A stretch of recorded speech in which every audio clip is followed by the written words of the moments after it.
Amis internautes, n'oubliez pas de liker, de vous abonner et de cliquer sur la note de notification pour ne rien rater.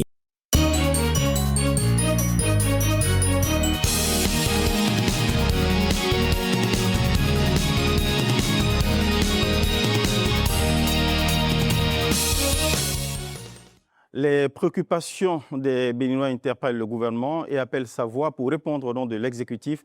Il fait cet exercice aujourd'hui sur Bénin TV, mais également pour les téléspectateurs de Canal 3. Bienvenue à vous toutes et tous qui nous suivez pour entendre celui qui porte les réponses du gouvernement face à vous. Quelles solutions face aux inondations qui empêtrent et empêchent une vie normale, face aux questions d'accessibilité aux places de marché pour vendre, aux actes judiciaires? Quel point peut-on faire aujourd'hui des mesures d'accès immédiat aux services médicaux en cas d'urgence, face aux primes dédiées aux cotonculteurs, face à la concrétisation des mesures favorables à la scolarisation des filles à la rentrée toute prochaine? Le ministre porte-parole est face à vous. Monsieur Wilfried Léon Rumbédi, ministre porte-parole du gouvernement, merci d'avoir accepté notre invitation pour répondre aux questions d'actualité, mais également pour faire des explications, apporter des éclairages sur les décisions, les actes du gouvernement. Bonjour, Monsieur Sounouvo, c'est un plaisir d'être avec vous. Éric Guédénon, eh bien, les explications du porte-parole, c'est maintenant. À vous de lancer les questionnements des Béninois. Merci à vous, Osias Sounouvo. Chaque mois, comme c'est de tradition maintenant, le Conseil des ministres prend des décisions qui touchent directement la vie de nos concitoyens. Justice, éducation, santé, commerce, administration publique ou encore pouvoir d'achat. En parallèle aussi, l'actualité est rythmée par des sujets qui alimentent le débat public et appellent des explications de la part du gouvernement. Et c'est ce que nous ferons avec le ministre porte-parole du gouvernement, à qui nous disons merci pour sa disponibilité. C'est mon devoir. Chaque année, les mêmes scènes se répètent, monsieur le porte-parole. Des maisons inondées, des routes coupées. Les Béninois ont le sentiment que le pays subit les inondations sans jamais les prévenir. Que leur répondez-vous? Monsieur Guédénon, j'ai le sentiment que votre appréciation est quand même un peu trop corsée. C'est une interrogation. Nonobstant les situations conjoncturelles que nous observons lorsqu'il pleut abondamment. Mais de prime abord, nous avons tous intérêt à ce qu'il pleuve et à ce qu'il pleuve bien. Mais surtout, à ce qu'il pleuve à temps et pas à contre-temps du fait des changements climatiques et de leurs conséquences néfastes sur l'environnement et sur le quotidien de nos populations. Parce que quand il pleut bien, au moment où il doit pleuvoir, c'est bon pour l'agriculture, c'est bon pour nos agriculteurs, c'est bon pour nous aussi qui sommes dans les villes parce que nous avons de toute façon besoin de manger. Et il faut rendre hommage à nos agriculteurs pour cela. Maintenant, les pluies deviennent un problème lorsqu'elles arrivent à contre-temps ou lorsque subitement elles arrivent en telle abondance que cela nuit à la qualité de vie des populations, même si c'est pour un moment. Par exemple, avec les fortes pluies que nous connaissons sur Cotonou et dans la sous-région de façon générale, on a pu voir effectivement comment le temps des pluies, la congestion des voies est faite, comment les eaux stagnent un moment. Mais fort heureusement, parce qu'on parle du Bénin, mais les réseaux sociaux, les médias nous donnent également à voir la sous-région. Et on devrait se poser la question aujourd'hui de savoir si le Bénin, depuis quelques années, ne s'était pas engagé dans les investissements massifs, conséquents qu'il a réalisés pour améliorer le cadre de vie des populations, ou est-ce que nous en serions? Parce que quand on regarde la sous-région, où on dénombre des morts, malheureusement, où des infrastructures sont détruites et où les eaux prennent carrément possession des rues, ça n'est pas encore le cas au Bénin et ça ne le sera plus, grâce justement aux investissements que nous avons réalisés. Mais pour rester sur l'actualité des eaux, on a vu effectivement, il y a 2 ou 3 jours, sur la liaison entre Calavi et Cotonou en particulier, au niveau du pont de Djonou, que nous appelons communément Wedonou, on a vu la préance de cette situation qui a fait que beaucoup d'usagers ont dû subir un détour énorme et des gens qui ont quitté Calavi pour Cotonou, même quand ils sont partis tôt pour échapper aux embouteillages traditionnels, ils ont mis à minima 1h30, 2h et c'était en fait 4h, voire 6h à cause des détours inhabituels et de l'affluence aussi des voitures et des engins sur les routes. Mais là-dessus, je peux vous dire, nous avons été dans l'anticipation. Parce que vous devez vous souvenir, même si je pense que nos concitoyens qui nous suivent n'ont pas le souvenir de ce que je vais dire, vous au moins, vous devez vous souvenir de ce que, il y a 2 ans déjà, le gouvernement avait annoncé les travaux de reprise de ce pont de Djonou. Il aurait dû être déjà reconstruit totalement, plus moderne, plus grand. Autant que le vieux pont de Cotonou, que nous appelons ancien pont. C'est ça. La décision avait été déjà prise de les réaliser sur budget national. Il se trouve qu'entre-temps, nous avons vu les choses en plus grand, plus moderne et futuriste, et nous sommes entrés dans un programme avec la Banque mondiale, un programme dit de mobilité urbaine. Et dans ce cadre-là, la reprise du pont de Djonou, comme celui de Cotonou, le vieux pont, s'agissant de lui, a été intégrée dans ce programme de mobilité urbaine. C'est ça qui a fait que la réalisation de ces 2 ponts a été différée. Les accords ont déjà été signés, rassurez-vous, avec la Banque mondiale, mais il fallait reprendre les études, structurer autrement les projets, parce qu'à terme, nous voulons également favoriser le transport fluvial.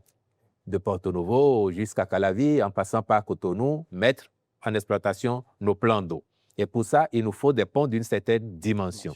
C'est pour cette raison que le pont de Djonou est encore dans cet état et a malheureusement produit les inconforts que nous avons observés du fait de ces pluies. Mais quand la situation est arrivée, tout de suite, le gouvernement a apprécié. Et l'une des réflexions du chef de l'État a été de demander au ministre du Cadre de vie et des Transports de voir comment on accélère la réalisation de ce pont pour que dans les années à venir, nous ne vivions plus la situation qui a été enregistrée il y a quelques jours. Et dans l'immédiat, le ministre du Cadre de vie a pris les dispositions pour qu'avec une pelle amphibie, il y ait une intervention d'appoint qui soit faite là, afin de faire drainer davantage les eaux en améliorant la profondeur pour que cela ne stagne plus au point de déborder et de créer les ennuis que nous avons connus. Cela dit, les travaux de reprise de ce pont dans le cadre du programme de mobilité urbaine devraient durer 2-3 ans quand ça va commencer, mais c'est pour dire qu'à l'arrivée, nous aurons de meilleurs conforts de circulation et que les eaux ne resteraient plus là, comme on a observé cette fois-ci. Et ça doit nous rassurer parce que quand nous voyons le programme qui a été fait dans Cotonou pour assainir, et pas que, habituellement... Vous voulez parler du PAPC, le programme d'assainissement Je veux parler pluvial. du programme d'assainissement pluvial de Cotonou en particulier, associé à asphaltage dans son ensemble, mais particulièrement le PAPC, qui, quand bien même, il n'est pas encore totalement achevé, nous permet aujourd'hui de vivre plus sereinement, malgré les pluies qui tombent, et même lorsqu'elles tombent en abondance, parce que les eaux sont mieux drainées, les exutoires sont connus, et les eaux vont vers leur lit naturel d'écoulement, ce qui fait que, contrairement à ce que nous observons ailleurs, les eaux à Cotonou aujourd'hui n'en imposent plus particulièrement aux populations. Donc, les perspectives sont plutôt très bonnes et je crois que nous devons être rassurés de ce que, avec la détermination du gouvernement, les travaux prévus seront réalisés et à partir de là, nous vivrons mieux et nous conjuguerons au passé certaines anomalies, certains inconforts que ces pluies nécessaires nous causent lorsqu'elles viennent trop en abondance et parfois à contre-temps. Au nombre des mesures urgentes, est-ce qu'il ne serait pas aussi intéressant d'envoyer sur le terrain, dans les rues qui sont envahies par les eaux, voilà, des véhicules pour aspirer, des véhicules camions-citernes pour aspirer les eaux là où c'est un peu surabondant, et puis regarder sur la carte de circulation les voies de contournement et justement les améliorer dans l'urgence. Mais vous savez que par rapport à la liaison de Calavier-Cotonou déjà, toujours dans l'anticipation, nous avons fait pas moins de 2 ponts. Aujourd'hui, vous avez le pont de Concorde et vous avez celui de Carrefour dit Aglouza. Ça, c'était déjà des voies de contournement qui ont été réalisées dans la perspective des travaux qui devaient être réalisés à Djonou, mais également pour le confort de façon ordinaire de nos populations. Et maintenant, la suggestion que vous faites, les mairies savent le faire. C'est d'abord le travail des mairies de le faire. Pourquoi faudrait-il attirer l'attention et les interpeller? Je pense qu'elles savent très bien et il y en a qui le font. Par ailleurs, là où on sait que les mairies n'ont pas les moyens de le faire. L'État a mis en place une solution structurelle à travers le Fonds 4. Il y a un fonds qui est dédié à la prévention et à la gestion des catastrophes et autres risques. Et ce fonds a identifié une trentaine de nos communes qui sont susceptibles d'être inondées chaque fois que les pluies sont abondantes en raison de leur disposition naturelle, géographiquement parlant, où il y a les cours d'eau qui connaissent des creux à des moments donnés. Et grâce à ce fonds, il y a par exemple des équipements qui sont acquis, des barques pour intervenir en ces périodes-là et comment également évacuer les eaux ou réduire leur portée afin que les populations vivent ordinairement, même s'il pleut abondamment. Mais on attend de les voir se déployer. Justement, sur le même sujet, quel est votre regard sur nos comportements qui ne sont pas toujours éco-citoyens vis-à-vis de l'environnement? Il n'est pas rare de voir encore nos concitoyens boucher les routes d'eau avec des ordures. Malheureusement, cela s'observe encore par endroits et ça montre que c'est un enjeu collectif et nous devons tous y travailler, sensibiliser, éduquer, éduquer et éduquer encore. Il n'est pas rare, en effet, de voir aux abords de nos rues des populations sorties de chez elles ou bien des gens qui tiennent boutique venir et s'abaisser au niveau des regards. Pour le Béninois commun, vous parlez des ouvertures sur les caniveaux. Sur les caniveaux, ils déversaient toutes sortes d'ordures, pas seulement les eaux. Vous avez des restes, vous avez des déchets solides et tout. Toutes choses qui, effectivement, avec l'accumulation, finissent par boucher les caniveaux et empêcher les eaux de circuler normalement. Et c'est une des causes aussi. C'est pour ça que certaines mairies qui ont les moyens et aussi la SGDS, la CIRAT, font le travail régulier du curage des eaux. Mais là où les équipes ne sont pas encore intervenues ou là où l'accumulation a été de trop, effectivement, il y a les eaux qui prennent possession des lieux et qui créent les dégâts. Donc, c'est un défi qui nous est lancé à tous, de sensibiliser nos concitoyens qui ne comprennent pas toujours la portée des gestes inciviques qu'ils posent afin de leur comprendre que ces gestes-là peuvent à terme créer des nuisances à tout le monde, y compris à eux-mêmes. Osias, on va évoluer sur les grandes décisions du gouvernement. Monsieur le porte-parole, ce fut un mercredi heureux pour certains de nos concitoyens qui ont été désignés pour siéger au sein des institutions, notamment le Sénat, mais aussi le CES. Alors, comment convaincre les Béninois que ces choix reposent d'abord sur les compétences et non sur des considérations politiques?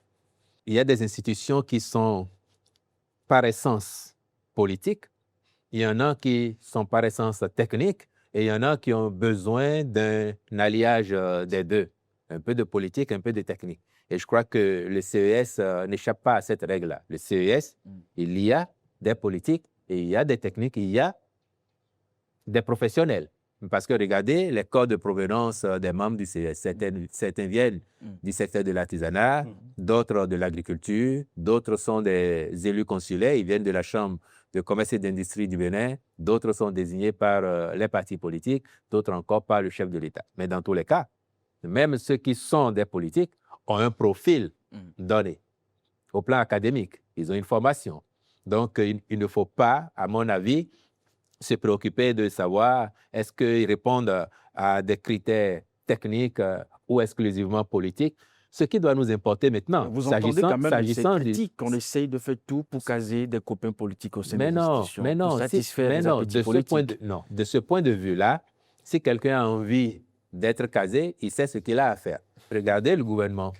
Le président Wadaye a formé un gouvernement, le président Talon avant lui, et vous avez vu d'éminentes personnalités qui n'ont jamais mis un pouce ou un orteil en politique. Parce que ce sont des techniciens qui ont été appelés comme tels.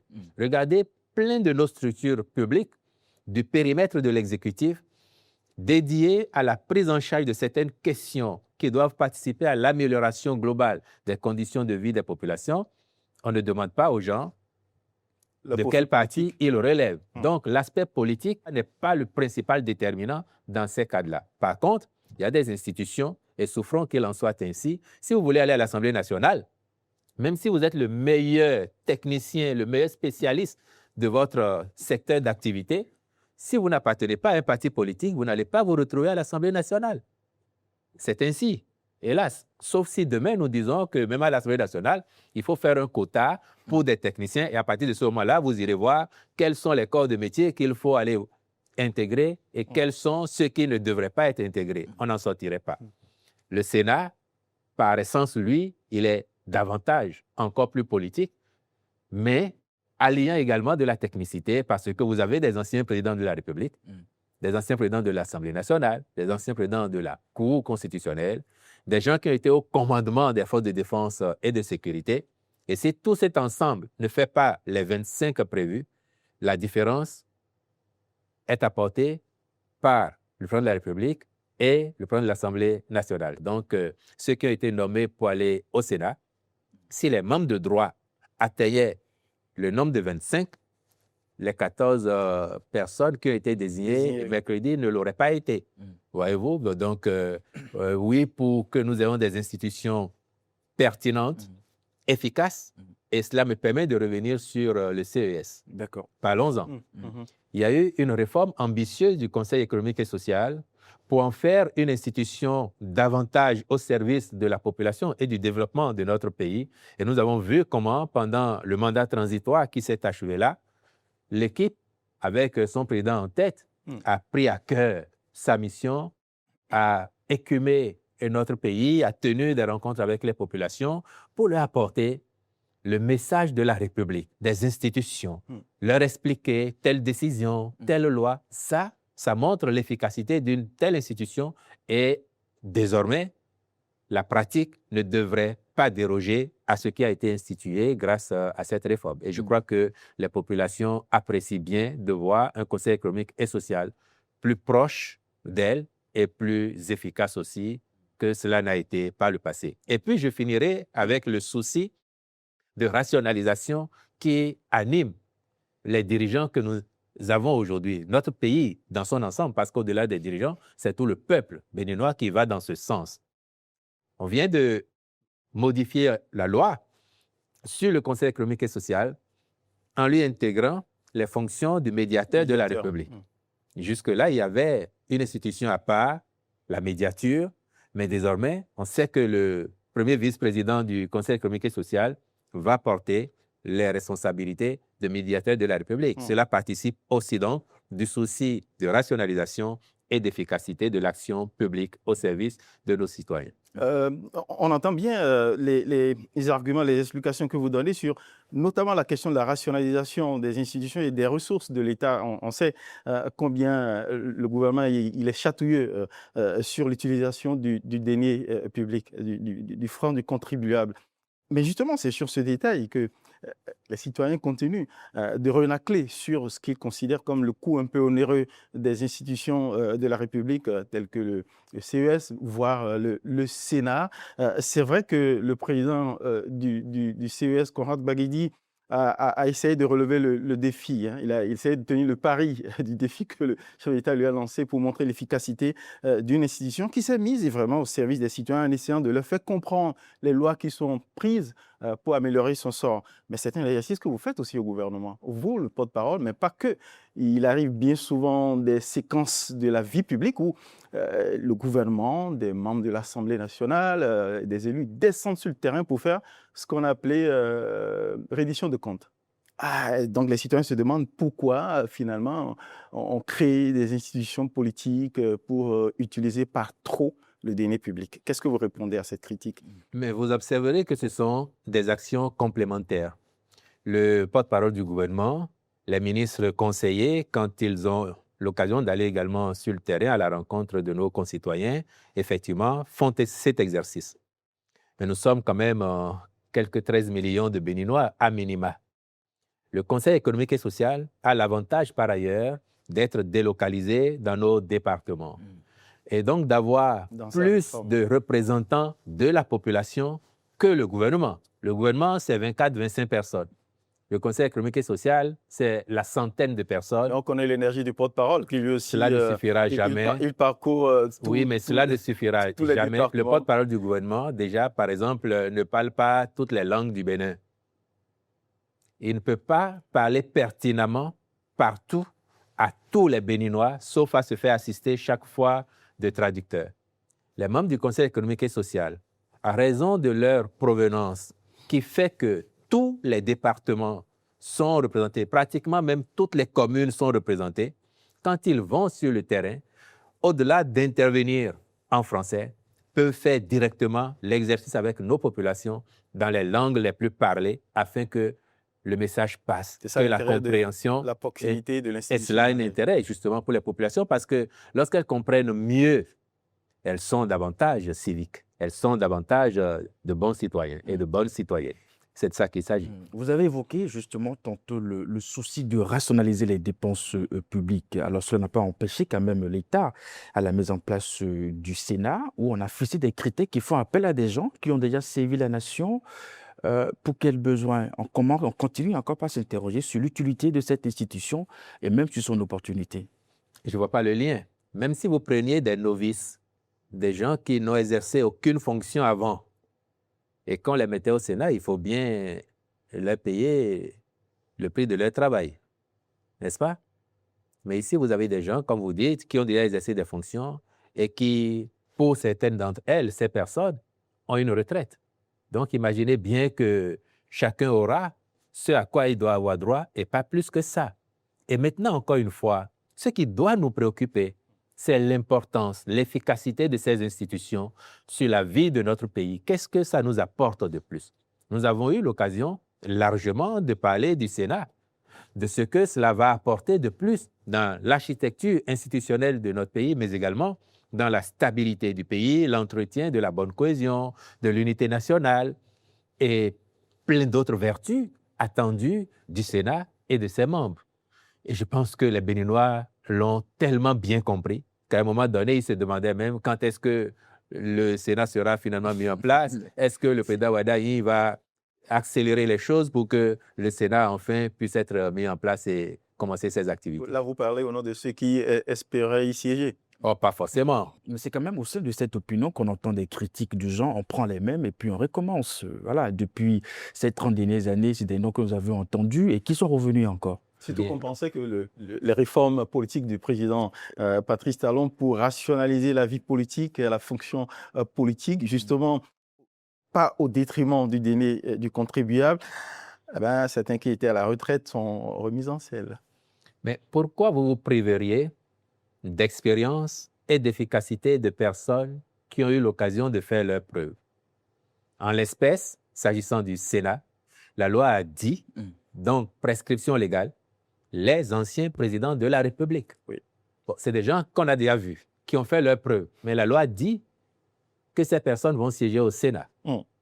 La même loi dit que si vous avez été président de l'Assemblée nationale ou de la Cour constitutionnelle et que vous avez exercé au moins la moitié du mandat, vous êtes éligible pour siéger au Sénat comme membre de droit.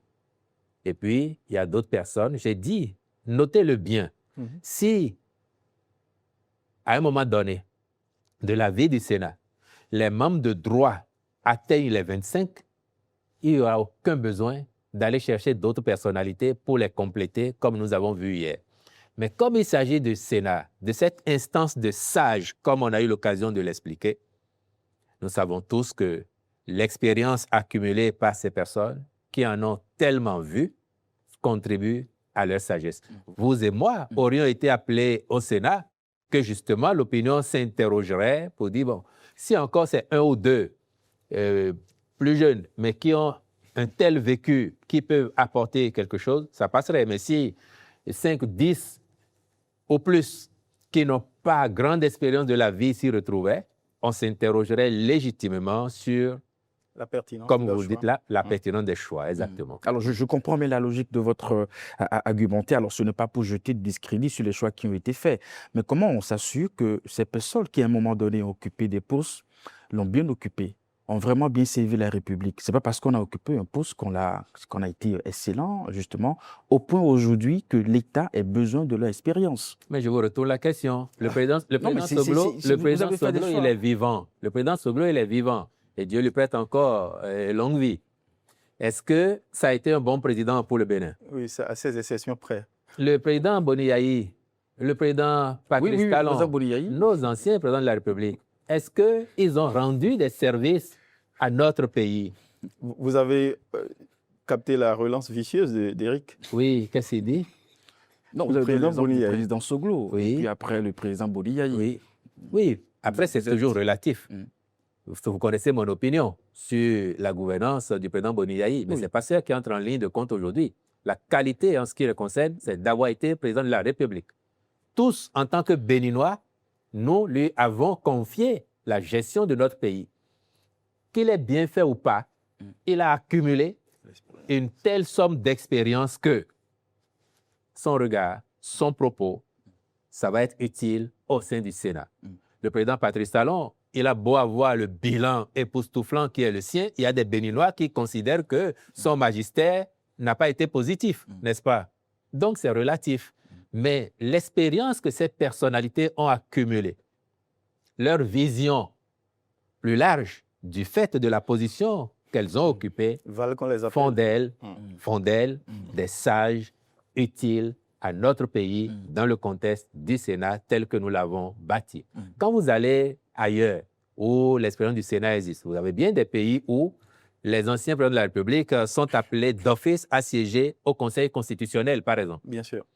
Il y en a qui considèrent, lorsqu'ils ont quitté le pouvoir dans un âge relativement encore frais, ils considèrent que le Conseil constitutionnel, c'est un garage politique et qu'eux, ils veulent faire de la politique, ils ne vont pas y siéger, en espérant un jour revenir aux affaires. Et puis, le temps passant, ne revenant pas aux affaires, ils se résolvent finalement à aller siéger au Conseil constitutionnel ou au Sénat ailleurs, comme ça existe. Mais il n'y a pas que ces questions qui font jaser les citoyens. Il y a les décisions que le gouvernement prend aussi pour soulager justement la poche des citoyens par rapport aux services publics. Notamment la dernière décision prise par le gouvernement dans son dernier Conseil des ministres à date, c'est lié au coût harmonisé d'accès aux actes judiciaires. Concrètement, les citoyens veulent savoir. Je prends un exemple. Si un acte judiciaire coûtait 1 000 francs par le procédé digital, aujourd'hui, il coûterait combien? Est-ce qu'on va du simple à la moitié? Non, il coûterait pareil. Il se fait que depuis 2012, par exemple, il avait déjà été décidé d'harmoniser les prix de ces actes-là et autres services rendus ou délivrés par le ministère de la Justice.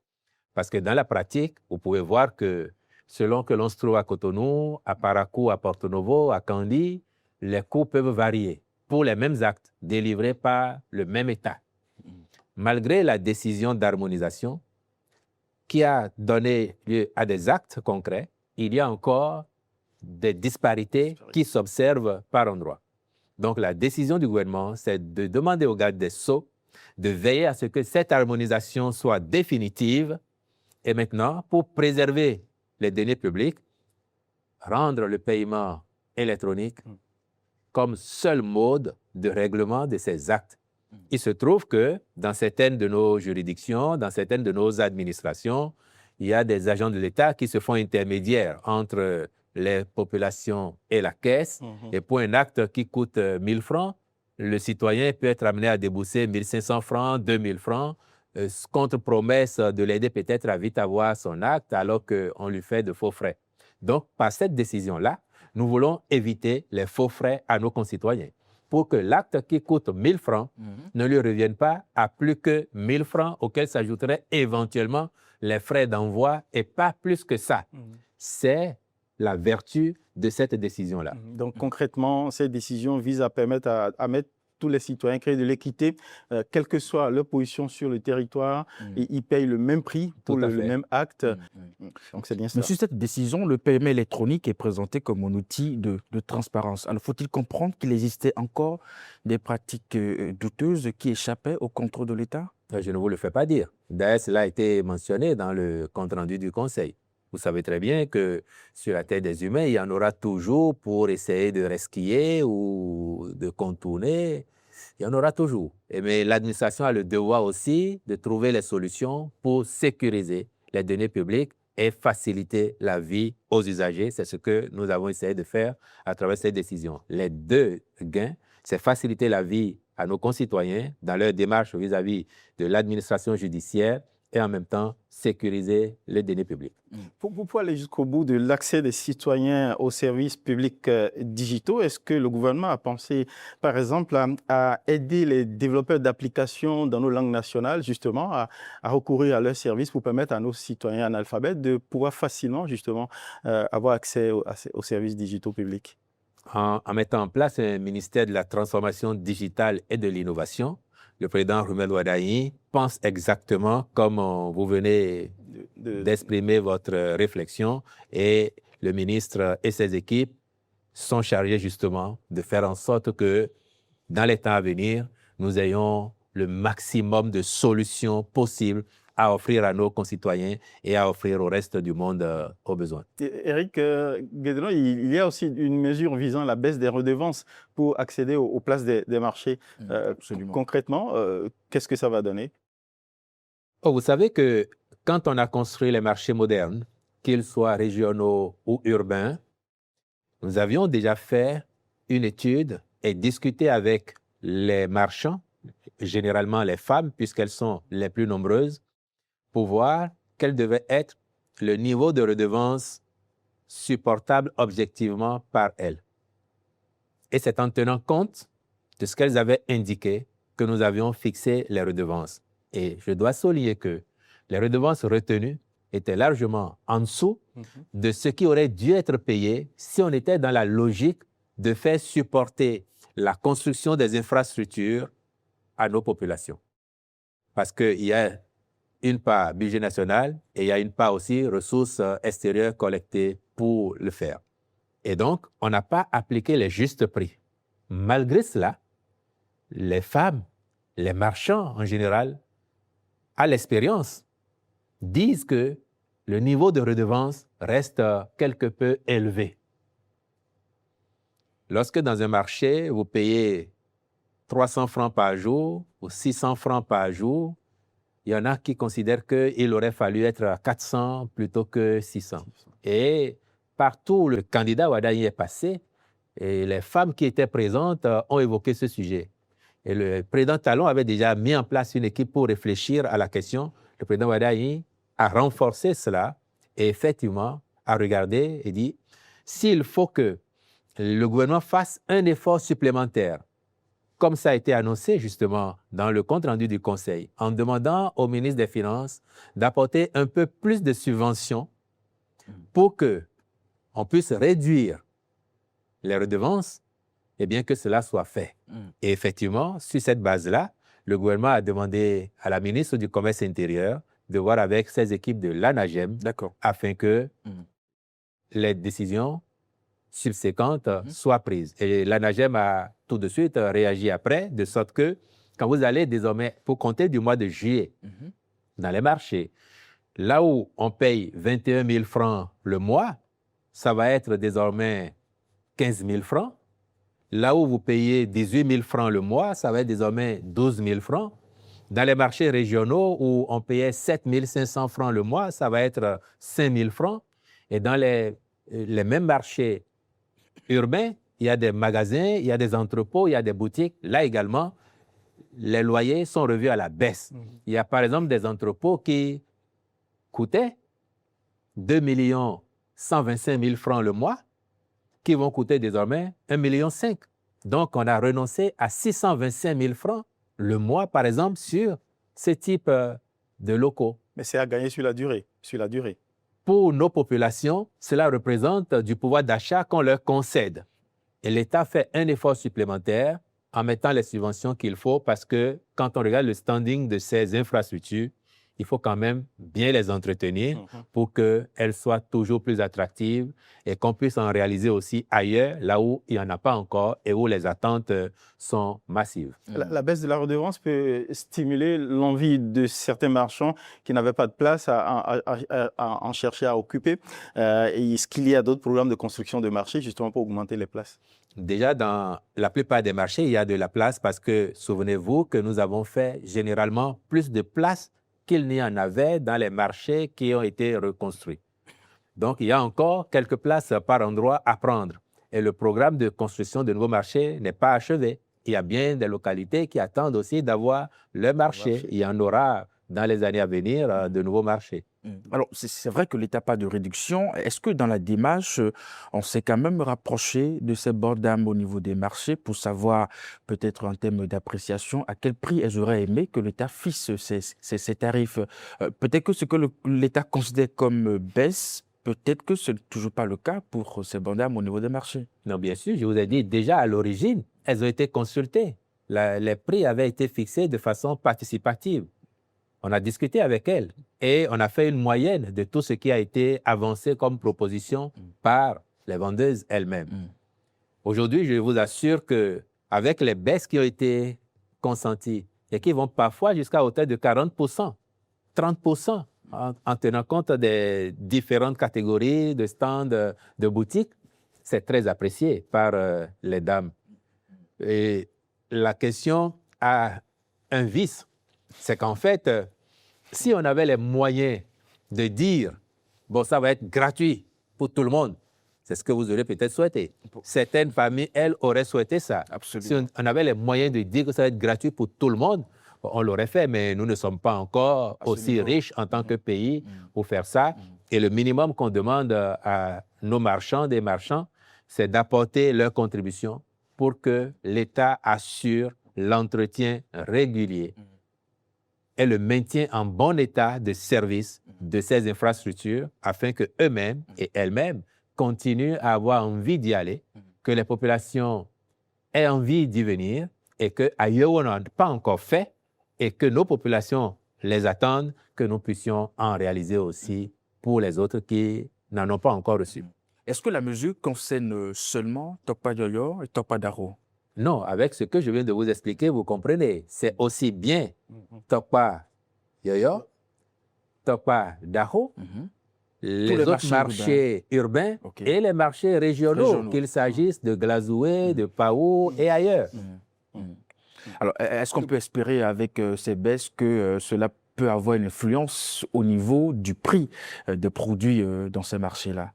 Ah bien, ça c'est une belle question et je vous enverrai poser la question aux marchands et aux marchands dans ces marchés. Fait un suivi. Parce que ça c'est pas notre rôle, mais votre question elle est intéressante.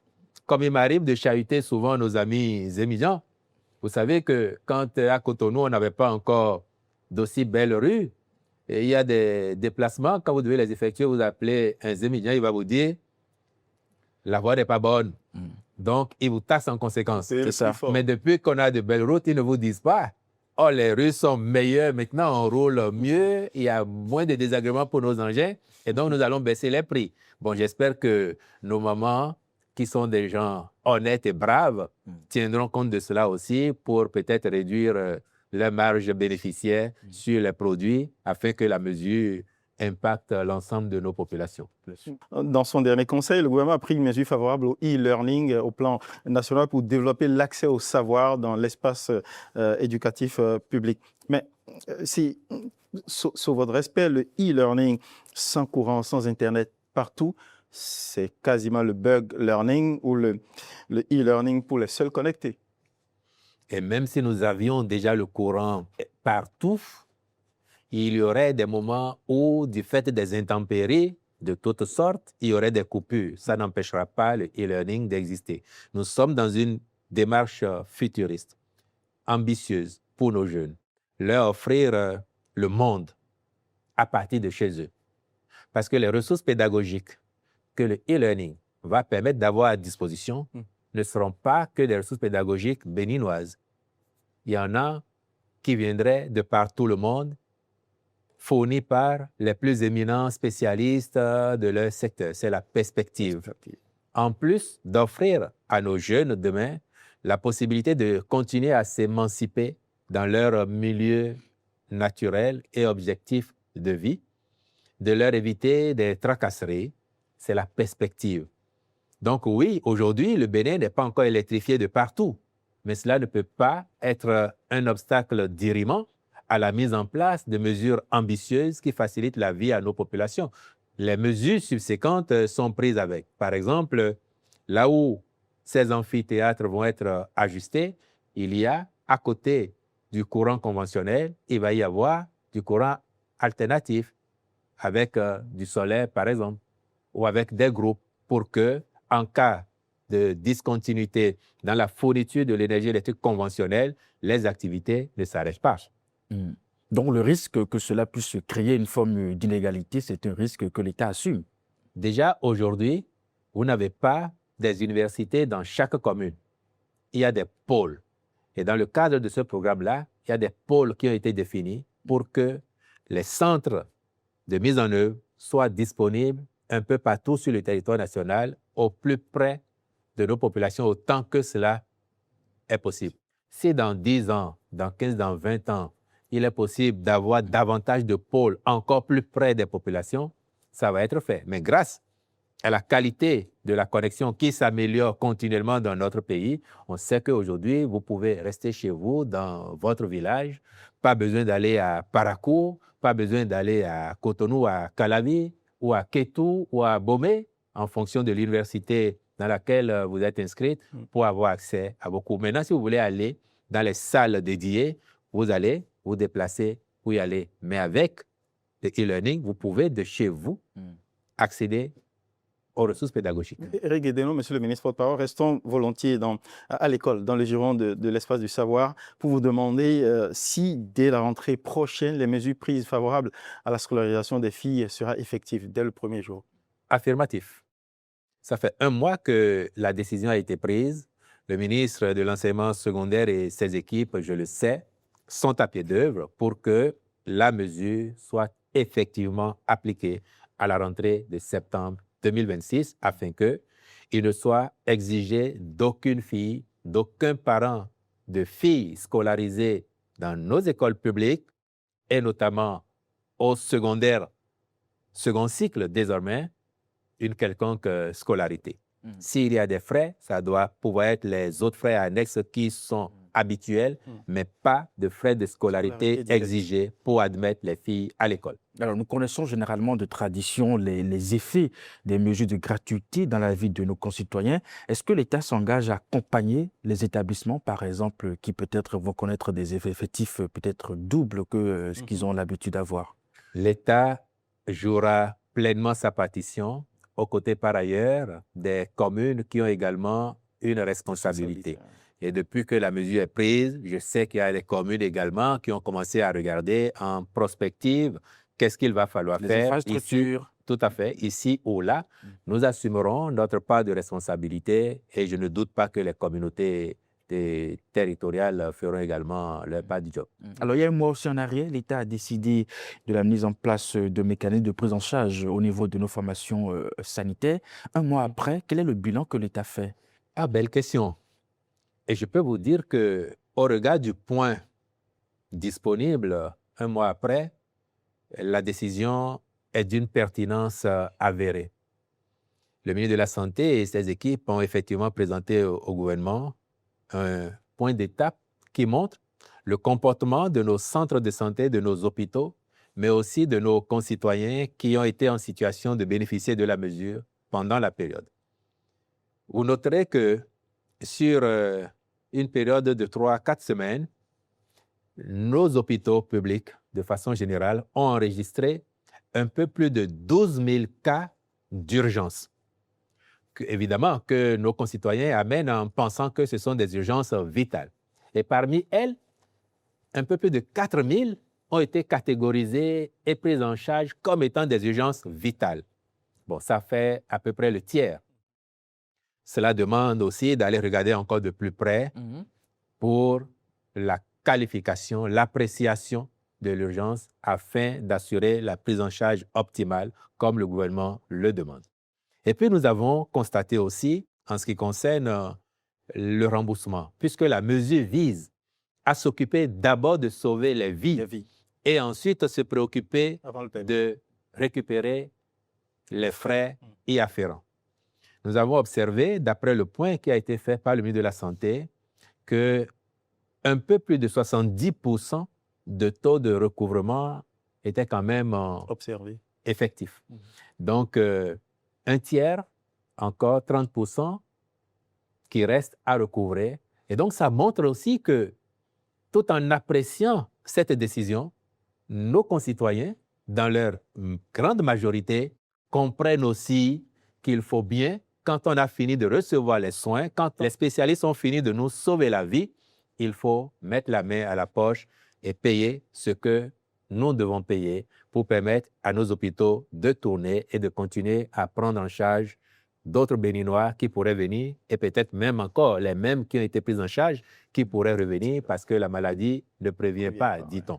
Donc, globalement, nos hôpitaux ont eu un comportement assez sérieux, assez efficace vis-à-vis des patients qui sont arrivés en demande de soins d'urgence et en retour, les patients eux-mêmes, dans leur grande majorité, ont eu l'attitude de bons citoyens qui est attendue d'eux. Alors, je vois avec quel soulagement vous saluez le comportement de nos concitoyens. Et Oui, ça dit qu'au départ, vous aviez des doutes, l'État avait des doutes, c'est ça? S'il vous plaît, c'est essentiel L'État avait parce des que doutes vous sur la évoquiez la façon gratuité tout à l'heure. Même quand on a parlé des espaces marchands, vous évoquiez la gratuité. Et on pouvait avoir des doutes parce qu'au départ, quand la mesure a été annoncée, il y a bien certains de nos concitoyens qui se sont rendus dans des centres de santé, par exemple, pour être concret.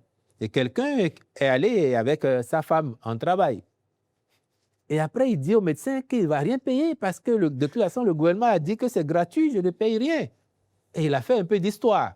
Donc, on pouvait craindre que les uns et les autres, amalgamant, se disent, bon, tout est gratuit. Non, on n'est pas encore à l'étape du tout gratuit. Le jour où le Bénin sera suffisamment riche pour décréter que les soins dans les hôpitaux publics seraient gratuits pour tout le monde, je suis convaincu que les dirigeants qui seraient là en ce moment-là n'auraient aucune gêne à dire que c'est gratuit. Pour le moment, nous n'en sommes pas encore là, mais nous voulons que dans nos hôpitaux, nos compatriotes n'aient pas peur de s'y rendre parce qu'ils n'auraient pas d'argent sur eux, ou que quand ils vont y aller, ils ne soient pas pris en charge par les agents de santé simplement parce qu'ils n'auraient pas apporté de l'argent.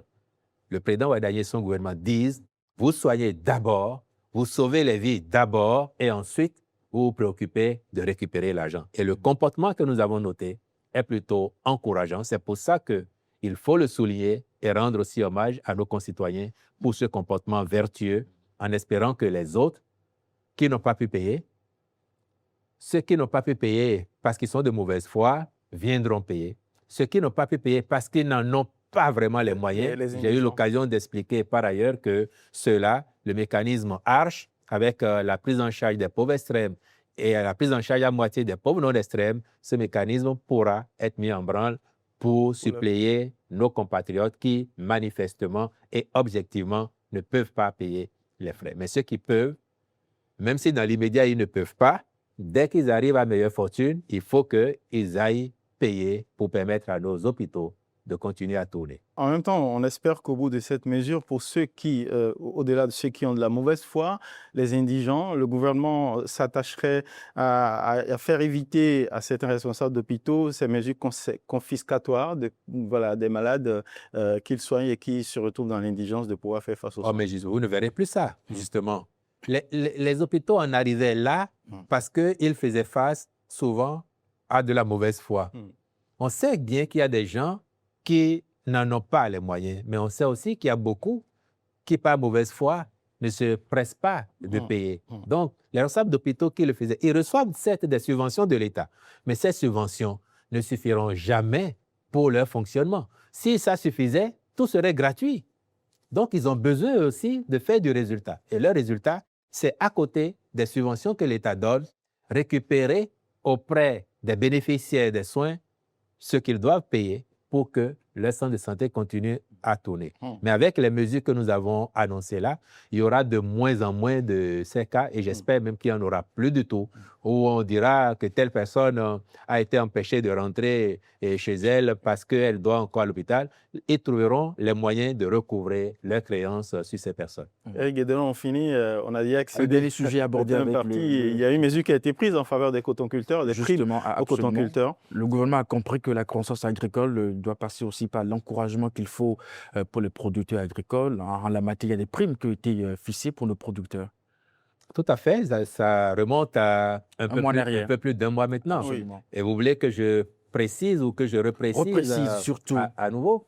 Nous avons dit que pour les cotonculteurs, parce que c'est deux catégories que nous avons faites. D'abord, le coton. Et ensuite, ensemble, le riz, le soja, le cajou. Absolument.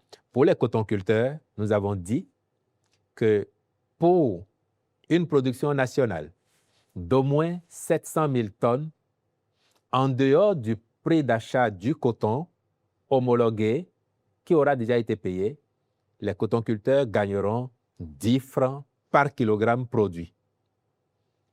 La mesure, c'est intéressant que nous avions une approche et bon nombre de nos cotonculteurs comprenaient également de cette façon que, comme nous avions déjà fait au moins 700 000 tonnes de coton sur plusieurs saisons, donc ce n'est pas un objectif inatteignable.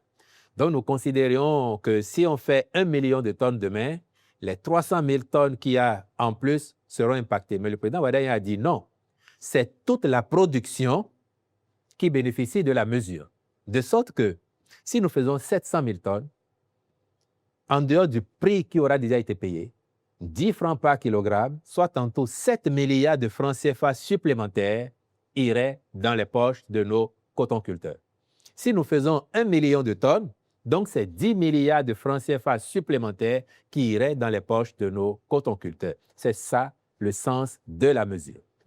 Et par rapport au cajou, au riz et au soja, là nous avons visé les quantités livrées aux usines en tenant compte de leur capacité de transformation installée au moment où la décision a été prise.